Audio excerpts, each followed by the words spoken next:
ভারতের ৩১ রাজ্য ও কেন্দ্রশাসিত অঞ্চলের মুখ্যমন্ত্রীদের মধ্যে সবচেয়ে দরিদ্র পশ্চিমবঙ্গের মুখ্যমন্ত্রী মমতা বন্দ্যোপাধ্যায়।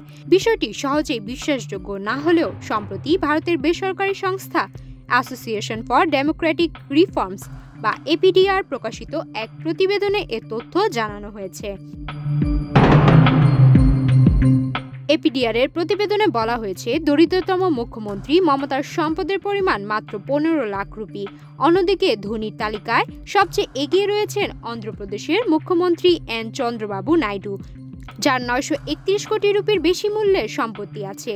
তারপরেই রয়েছেন অরুণাচলের মুখ্যমন্ত্রী পেমা খান্ডু। এই বিজেপি নেতার মোট সম্পত্তির পরিমাণ ৩৩২ কোটি রুপির বেশি। এদিকে ভারতের দ্বিতীয় দরিদ্রতম মুখ্যমন্ত্রী হলেন জম্মু কাশ্মীরের মুখ্যমন্ত্রী ওমর আবদুল্লাহ। তার মোট সম্পত্তি ৫৫ লাখ রুপি মূল্যের।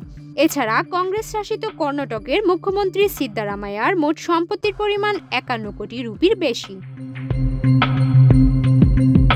এডিআর এর তথ্য বলছে, ভারতের সমস্ত রাজ্য এবং কেন্দ্রশাসিত অঞ্চলের মুখ্যমন্ত্রীদের গড় সম্পত্তির পরিমাণ ৫২ কোটি ৫৯ লাখ রুপি। ২০২৩-২৪ অর্থবছরে ভারতে মাথাপিছু আয়ের গড় ১,৮৫,৮৫৪ রুপি।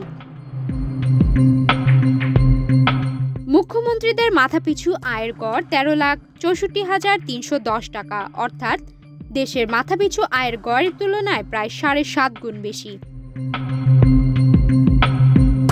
এপিডিআর এর রিপোর্টে আরও বলা হয়, ১৩ জন মুখ্যমন্ত্রীর বিরুদ্ধে রয়েছে ফৌজদারি মামলা, আর এর মধ্যে ১০ জনের বিরুদ্ধে রয়েছে হত্যাসহ গুরুতর অভিযোগ।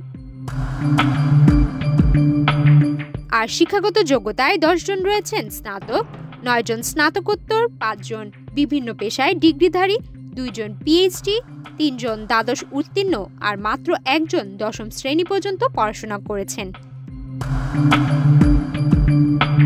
সুমাইয়া মিতু, বাংলাদেশ প্রতিদিন।